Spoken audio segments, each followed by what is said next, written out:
Our Public Health Roundtable discussion recently focused on the topic of mental health awareness, and it was incredibly insightful. All of the participants chose to be a little vulnerable and shared from personal perspectives. I am sharing that discussion with you on this episode to let you know how you can also join that conversation. You're listening to the PHEC podcast, episode 355. The field of public health is so broad, overlapping multiple industries. With epidemiology at the core of public health, there are an unlimited number of ways to target specific populations, health conditions, environmental issues, and causes that matter most to you. My name is Dr. Huntley, and I'm the host here on the Public Health Epidemiology Conversations podcast. I'm an epidemiologist, consultant, and entrepreneur with over 20 years of experience in healthcare and public health. On this podcast, my guests and I engage in conversations that demonstrate the importance of public health and epidemiology across a variety of industries, helping you think outside the box and inspire greater positive impact in communities around the world. Now, let's dive into the topic of this brand new episode. Greetings, everyone, and thank you for joining me on this episode. I'm going to briefly introduce myself because you may be tuning in for the very first time, or if you've been tuning in for a while, then I'll just reintroduce myself. I lead a public health and epidemiology consulting firm that supports large nonprofit organizations and some government agencies that are sincere about serving Black, Indigenous, and people of color, commonly referred to as BIPOC communities. We are often invited to support tribal organizations, and we're always honored and humbled when we're invited and excited to serve. We help our clients communicate their data and health information in plain language to the communities that they serve. Now, this type of support builds trust and strengthens relationships between the organizations and the individual community members. Some of the examples of the type of support that we provide includes custom reports, fact sheets, community health profiles, landscape analysis, and also data-driven workshop facilitation that engages community leaders on specific disease and health-related topics that are most pressing within that community. Often keep in mind that when we're talking about large nonprofit organizations, there are several departments, and sometimes the community, sometimes when we're serving, we're helping to support the communication between these different departments so that they then can work more collaboratively as they support and reach out to the communities, the individual BIPOC communities that those organizations serve. So if your organization serves BIPOC communities or is genuinely interested in building relationships with BIPOC communities, then please reach out to us and let us know how we might be able to help you. Let's make it really, really easy. If you just visit our website, drchuntley.com, submit a little interest form to us. Let us know what your challenges are, that you'd just like to have a meeting and discuss the opportunities. We'd be happy to arrange a time to meet and discuss how we might be able to support your organization. We'll also provide links to our site in the show notes as well to make it easy for you. Now, on this episode, we are sharing a conversation from a recent Public Health Roundtable Live, which typically occurs on LinkedIn, and it's during the first Wednesday of each month. During our live roundtable discussions, we cover a variety of public health topics, bringing together a panel of public health professionals to share their perspectives. We encourage all the audience members, whether it's a live audience member or someone who's watching the recording, you are listening to this on a podcast episode, but we're going to link to how you can join that conversation as well, because we invite you and we encourage you to participate in the comments with that video, and that triggers or we get notified of the new comments. So we go back and engage and keep the conversation going for as long as people are interested. We focused recently on mental health awareness, and not only was it Mental Health Awareness Month, but it is always an important topic to highlight.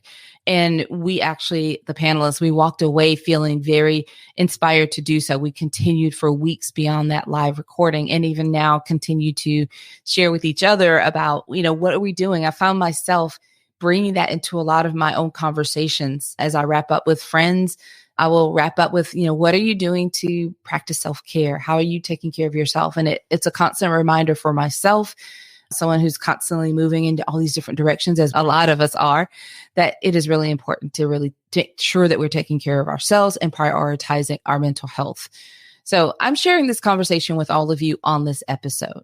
So let's connect Public Health Roundtable discussion right now. Welcome, everyone, to this month's Public Health Roundtable Live. We're excited to have this conversation.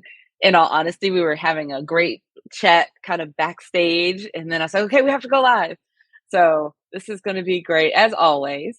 Every month we come together. Sometimes the panelists will look a little different, but we host the Public Health Roundtable live discussion, and we pick a different topic each month to focus our attention on and share our thought leadership. So this is May 1st. It is Mental Health Awareness Month.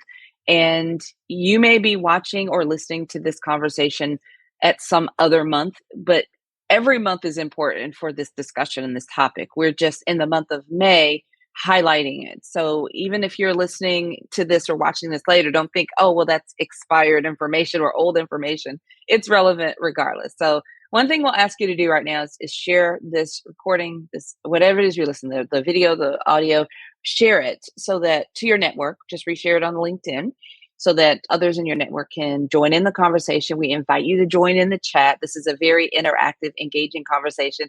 And then we want it to live far beyond just our few minutes we're going to be with you live. We'll come back to the comments and engage and interact with you long after the live ends. So feel free to jump in the comments, say hello, let us know where you're from. We love that kind of stuff too, as well. So let me introduce myself, and then we'll go around the table, let all the panelists introduce themselves, and then we'll dive into our topic. So my name is Dr. Charlotte Huntley, and I'm the CEO of Dr. C.H. Huntley, LLC. It's a public health consulting firm where we support BIPOC nonprofit organizations or government agencies that are really genuinely looking to build connection with BIPOC communities. And our support can look a variety of different ways, but ultimately we are helping them to communicate their health information in plain language to the communities they serve. I host the podcast, Public Health Epidemiology Conversations podcast, and we also support public health entrepreneurs as well. So I am going to pass this over to LaShonda. Go ahead and introduce yourself. Hello, everyone. My name is LaShonda Richardson. I am the founder of Emerge Public Health and Community Development. Emerge is designed to educate, to motivate, empower, restore, grow, and evolve. I help businesses and organizations with program planning and resource evaluation. Our complete goal is to reduce health disparities and to allow people to have the resources that allow them to make informed decisions about their health and wellness. I also work with the community. I facilitate, manage, and plan for health and wellness community events. So I'm very glad to be here today for the discussion. Thank you for that introduction. And Christy McClamroch, you go next. Okay. Hi, everybody. Happy to be here. So, I am a public health entrepreneur, and I've just been working on a brand new project, which I'm really excited about. I'm writing a book about the transmission intergenerational trauma in 5 generations in my family. So kind of a memoir case study of trauma and how it can be passed down. It can be almost like inherited through different generations. So it's my new project, and I'm very excited about it. And I'm very happy to be here to be able to talk a little bit about it. Thank you so much. Thank you, Christy. And last but not least, we have Ericka Horne. Please introduce yourself. Sure. Good afternoon, everyone. I am Ericka Horne. It is also just a great honor to be here. I am the CEO and founder of Akiri Consulting, LLC. And with my organization, I have the opportunity to work with nonprofits, faith-based organizations, and provide health and wellness planning for community events. I also have the opportunity to provide trainings in different aspects. I'm a mental health first aid instructor, and with that, I'm able to provide these trainings to not only adults, but also provide some insight and speaking to young adults as well. I'm also a mentor within our community for youth.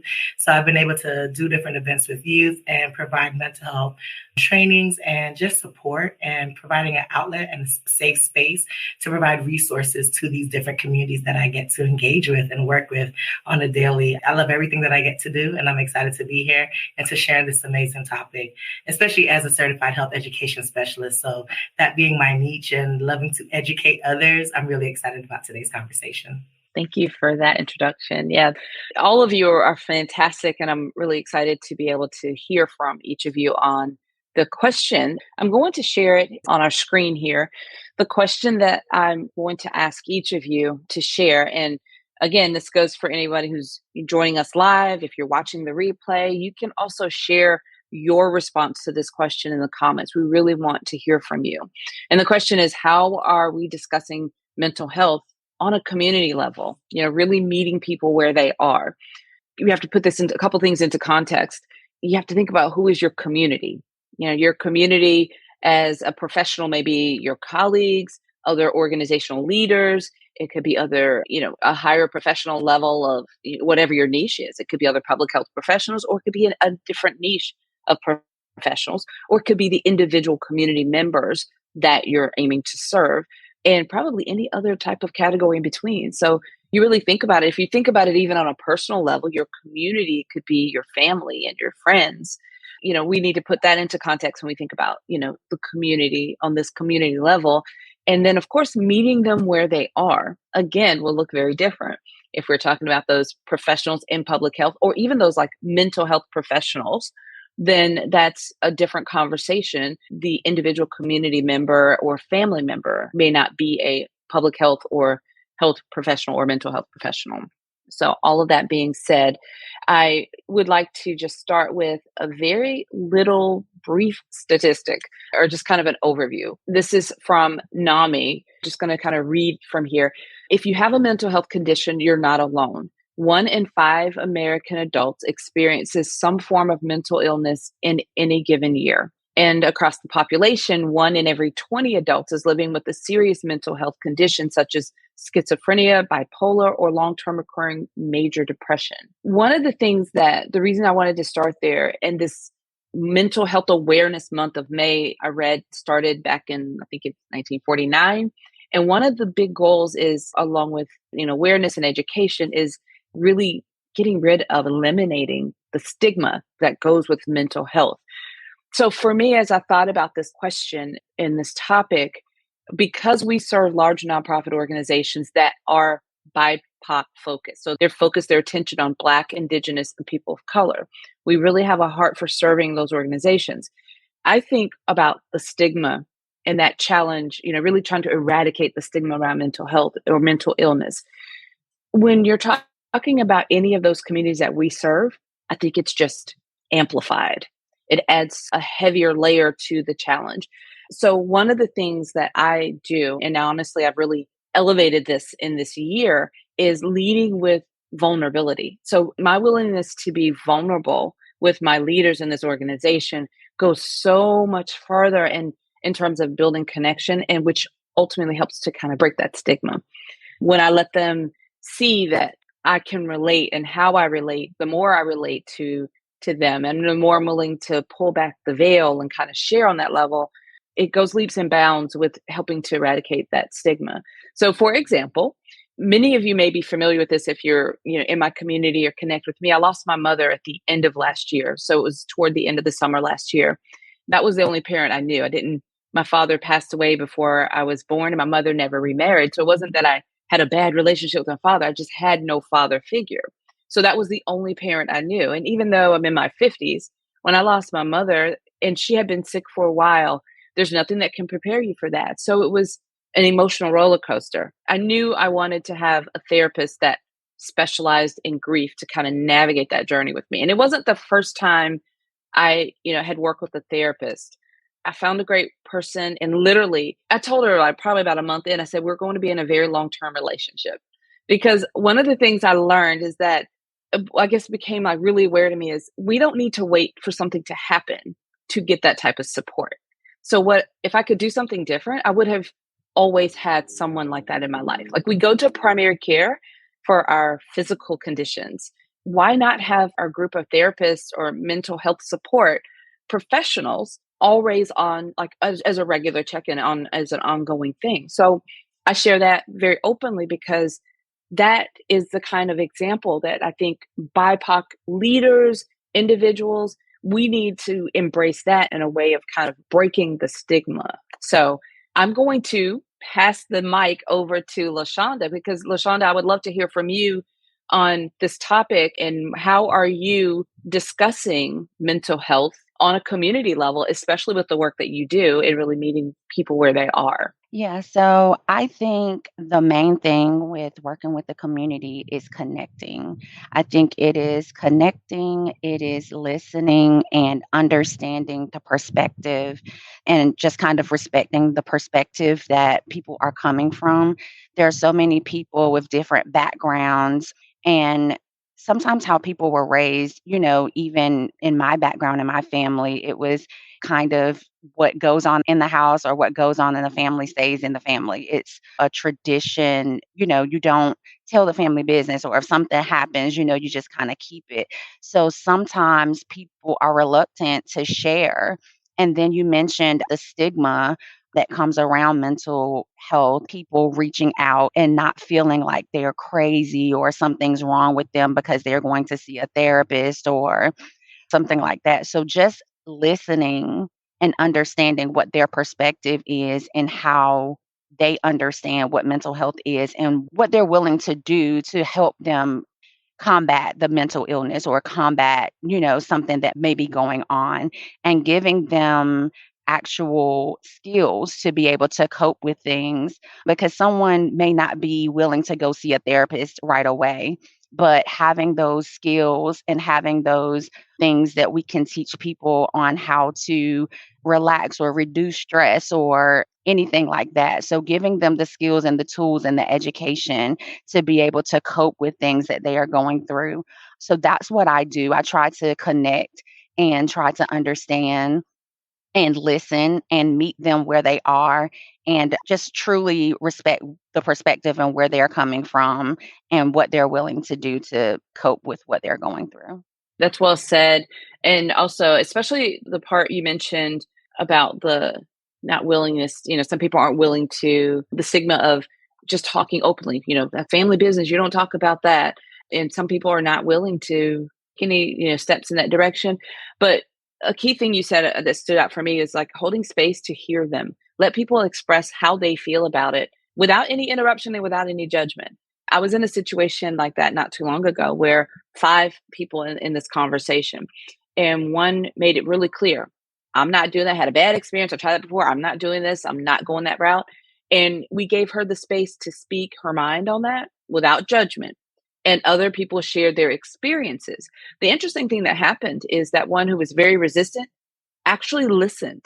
She felt comfortable in the room and she was willing to listen to other people's stories because she was heard. She had space to say, give her objections and without judgment. So then she was at least willing to listen. So that goes a long way because people process very different pace. They may never take the next conversation. They're not going to necessarily react or respond the same way that maybe they would have. They don't feel as guarded. So I think that could go a long way there as well. Christy, I'd love to hear from you on this question. How are you discussing mental health on a community level, meeting them where they are? What does this mean for you?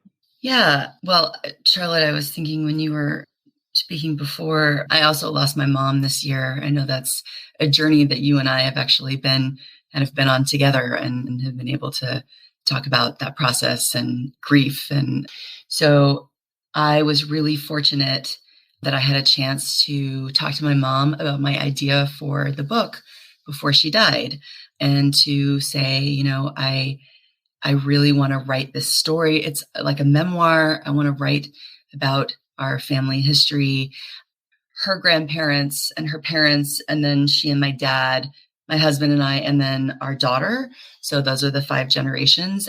And a lot of this is sort of around some of my mom's experiences. And so, yeah, to be able to say, I really want to write this book because I feel like this could be helpful for other people who have either experienced trauma or experienced intergenerational transmission of trauma, or have loved ones who have experienced either of those things. And I felt really vulnerable asking her that question because it was like, I kind of want to put our family stuff out there. And her response was, if my experience can help one other person, Christy, you have to write that book. And which meant so much to me. And so I do think that there is a lot of power in speaking out. That's part of what, I want to do. And sure, there are moments where I feel like I'm like unzipping myself and like, opening up my insides.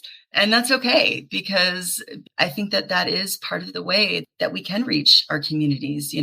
I think that's really important. So that's my approach. And certainly with my public health lens, telling this story, I think is going to be relatable to people in a different way than maybe other people who have told stories like this, because I bring this public health perspective. I think that's kind of a new take on this.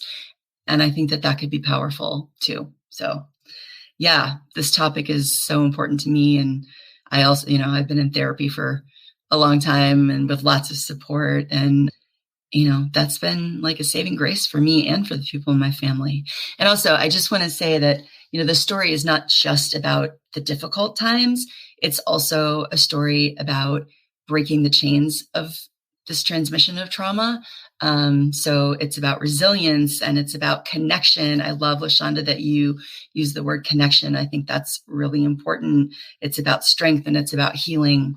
And so hopefully it will help other people be able to move through the difficulties that they may be having in their families. Well, thank you for that, Christy. I'm sitting here thinking to myself, that takes an incredible amount of courage, to, first of all, mention, like, to be able to connect and to track and account for 5 generations is one, but also then to say, I want to take this very personal, very private, for some people, you can't even talk about it within the family, but now you're willing to take those lessons and share that publicly in a way that can help other people. That's huge. I'm looking forward to next year, Mental Health Awareness Month, to kind of see the progress and where you are. And to kind of each year, as it, you get stories back from people who read that book and how it's transformational. So a very relatable way, through a book, it's wonderful. And this, Charlotte, but like I have tattooed on my forearm, freedom and courage and connection and kindness. That is my vision for my life. That is what I orient myself around every time I look at my arm. And so, this is exactly the kind of thing that we're talking about. So I am working on my courage. Well, now we're going to go over to Ericka. I would love to hear your response here on, we're discussing, how are you discussing mental health on a community level and, meeting people where they are, because you are doing this so well in so many different ways. And actually, we had this discussion a year ago. So I really want to hear from you. So I'm going to hand the mic over to you to respond. Thank you so much. It truly is great hearing everyone else's responses with regards to how we are discussing mental health in our respective communities. I know for me, I'm continuing to do some of the same things that I'm doing. I'm really focusing on providing that safe space for people. And in addition to providing that safe space, being that open, transparent person that's vulnerable in those communities that I am a part of, being able to provide mental health first aid, because in addition to just, awareness about what it is, what the training offers is looking for signs and symptoms. If you see someone that may be going down a path, and a lot of times because people don't know what that looks like, they'll see someone who they say, oh, they've just been sad, or they've just been erratic, or their behavior seems odd, but not being able to pinpoint them and connect them to the resources. So I think as we continue to have these conversations about mental health and awareness, it makes it more normalized. And if we're going to continue to break the stigma around mental health in our community, communities, we have to normalize the conversations around mental health. I really love what you mentioned about, having mental health support. One of the things that I first talk about, even if I'm doing just a conversation with youth, is, I ask them, I'm like, hey, do you guys go to the doctor regularly? And everybody like raises their hand. I'm like, well, who's, talks to like a therapist regularly? And you'll see maybe like 10% of the room that raises their hand. We'll try to bring it back. I'm like, well, mental health is just having mental health. It's just like physical health, but you go to the doctor regularly for your checkup. So why aren't you speaking to someone regularly? And just trying to break the stigma around like speaking to a counselor or speaking to a therapist and having a support system that's there to talk with you. In the areas and the communities I work with, we do have lots of access issues and barriers without insurance, or insurance doesn't cover it. So just providing them with an arsenal of tools that they can do to help with their mental wellness as they're on their journey through life. So I really love that opportunity to provide that safe space and just kind of make it normal, especially when I get to work with the youth, because as we're normalizing it in their age, they get to grow with an understanding that mental health is normal to have. And if there's something wrong, just like if I feel sick or my arm hurts, I'm going to the doctor. I feel sad, if that's the word they want to use. I feel odd. Something just doesn't seem right. Okay, well, I need to go speak with someone. And even if you don't have, a therapist or a counselor, find a trusted adult, find a trusted friend. Who's that person in your circle that gives you sound wisdom, that gives you wisdom that you can trust, that isn't going to steer you down the wrong path. So really normalizing those conversations around what mental health is overall to help destigmatize it. So that's one of the great parts about working with the youth. And then also with the faith-based organizations, being able to train our leaders, whether they're pastors or they're ministers or whatever their faith may be, whoever their leader is, and just making them aware of, hey, these are some things to look for. Have you noticed these in your parishioners? Have you noticed these in your members? This person, you're able to notice that they've been erratic, and just showing them different things to look for so they're aware, and letting them know like, hey, these are resources available to you. You can provide these to your congregation. You can provide these to people, and just normalizing the conversation. So I think when it comes to meeting them where they are, it's going into the community, to the places that they already visit. It's not creating a whole new event for them, because if they're already not going to regular health fairs, that does not work for the communities we're trying to reach or that I get to work with, then I have to show up to their community meetings. I have to show up to when they have a school board meeting, to when there's a city commissioner meeting, a county commissioner meeting, when there's a neighborhood association meeting. So it's showing up to those spaces and then just being that listening ear. Even if I'm not telling them the hat that I'm wearing, I'm not saying, hey, I'm a mental health first aid instructor. Whenever someone says something, I operate in that hat. I just go ahead and I provide the resources or connect them to resources locally. And you mentioned NAMI earlier, and we have a Tallahassee chapter, and I'm always referring people there. I know people on the board for our local chapter, and I get to do engagements with them as well. So just knowing who provides those resources in the communities, connecting with them, and then being able to share my story. So just talking about our vulnerability, being able to tell them about my time currently in therapy, why I started, and normalizing that, hey, you see somebody that you think is doing so well in life. They seem one way, they appear one way to you on social media or wherever you may see them, at school, at work, and then just say, hey, yeah, I have a therapist. I went because of this issue. I went because I didn't know how to be around a whole new school. I started a new program. I'm in a whole new area of life. I needed someone to talk to about that change, and saying it's okay. And they're like, oh, so you don't have to be sick, or you don't have to have a certain illness or disease that they think you need to have to see a therapist or a counselor, and just saying that this is normal. It's okay to talk to someone. So I get to show up as myself. I get to pour that into others. I get to be vulnerable before others, and I get to connect them to resources that they need, that are local to them, that they may not have known. And if all else fails, I refer them to, the crisis hotline, 988. Go ahead, save it in your phone. So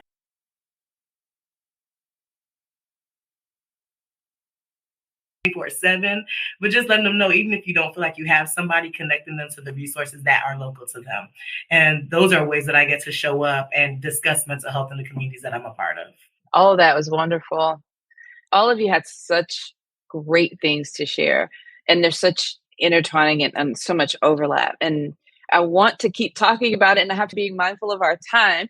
So what I'm going to just say here is, and I'm going to give you all a chance to kind of share your final thoughts around here. I think of this as more of a beginning, a springboard, and it needs to just continue. Like thinking of ways for myself, how do I continue to share this in a way? Because it doesn't mean being so, you put all your business out there. That's different, but being yourself, and let's be a part of the overall holistic view of what people, when they engage with you, what they're experiencing. I also am mindful that, we're all sharing very bold examples. We are leading in very bold ways. We're deciding to be, very vulnerable and using courage. And people may want to do something and think, well, I can't do what they're talking about, so maybe I don't do anything. And I don't want that to be the case either. So I have, Amber is in the chat. Amber, if you add the link to the NAMI link that I asked you to share with everyone in the comments. I went to NAMI's site. They have a fantastic toolkit. And I love NAMI also for our local area, and I've shared the resources over the years. You can connect with your local area through the website. But this toolkit, I think it's great because it gives you so many different ways to break this down and make it bite-sized. You could find your way to share in Mental Health Awareness Month, or your way you could take something from this toolkit and find a way to share with your community and in some way that aligns with you. If what we're talking about feels a little too overwhelming or a little bold, if you're just trying to start, I thought this was a great resource to share with this conversation, so people feel like they can dive in wherever they are, as well as also explore the resources of NAMI in your own area. So this is a great way to wrap up, but I'm going to give each of you a chance to just kind of share your final thoughts on this before we completely close out. So we'll go to you, LaShonda. So it's interesting that you mentioned NAMI, because one of the things that I was going to give as a takeaway was sharing that places like NAMI and Mental Health America toolkits. Those are two other organizations that share toolkits that we as community health workers and public health entrepreneurs or people that work in the community can share on our social media, so that people are aware that they can, find what works for them, and we can be able to share the information to the community and to our families about mental health. So that is one. And I love also what Ericka was saying about being present for us as, community health workers and people that are working with the community, being present and showing up, being vulnerable and sharing our experiences. People love authenticity. So if you're able to be, and they can tell when things aren't quite that. So just being open and being present and sharing your experiences, and that in turn will help someone else to maybe see where they are and be able to, just get better. That's the goal. So I encourage us to share as much as we can, to continue the work, to educate, and to just continue the interactions that we're having with the community. That's wonderful. Christy, what are your final thoughts? So I love that you just said, LaShonda, people love authenticity. And I think that's actually it's so true. And so being your authentic, genuine self, that is a way to reach other people, right? Because people are drawn towards those of us who are sort of being our authentic selves. So I really like that you said that. I think another thing is, as public health professionals and certainly public health entrepreneurs, it's easy to say, oh, well, mental health isn't my area. That's not my area. I work in fill in the blank other area. But I think that there is a way, in the same way that I am writing a book with my public health lens, I think it's also possible to do public health with a mental health lens.